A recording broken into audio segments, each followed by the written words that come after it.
Australian politics have moved that far to the right. In the Liberal Party, the Labor Party, people often didn't look at the sorts of things my government did. All sorts of legislation, freedom of information, which was stronger then than it is now, the Human Rights Commission, administrative law reform, administrative appeals tribunal, the Ombudsman, which initially I think was started by Gough Whitlam, but I carried on and I think strengthened, opposing apartheid, encouraging or welcoming tens of thousands of refugees from Indochina after the Vietnam War. Now, all of that was very much a human rights-based, humanity-based series of policies. In terms of law reform, it was trying to make access to the law more even, because the average person often finds it difficult. The great and the powerful find it easy. They hire expensive lawyers and barristers, and so do corporations. You need systems, therefore, that enable average Australians to get access to the law. Now, my government supported all of those things, and we did not pass the kind of anti-terrorist legislation, and as it is written, it belongs in a tyranny, not in a democratic country. I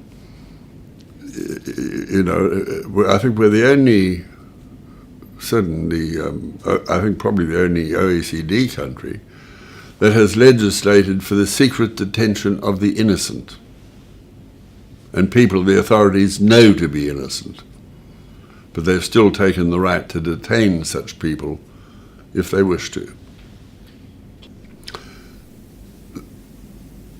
We have to define what we mean by our own values, what freedoms are important.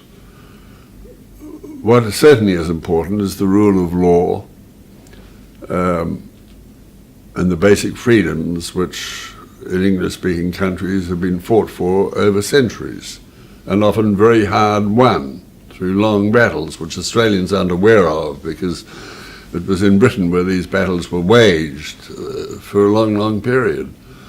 Now, when we act or legislate against those values, we're conceding a victory to the terrorist. If our democratic values are strong, we'll be able to defeat terrorists and adhere to our values. But if we say, no, we've got to adopt terrorist tactics, which might not only be surveillance, might also be torture at Abu Ghraib or Guantanamo Bay, because that's the only way we can fight terrorism, then we've lost and the terrorists have won, because we're becoming like them. And people who say you cannot beat terrorists with democratic values are really defeatist, they're authoritarian, and have no real commitment to democracy or to the rule of law or to human decency. And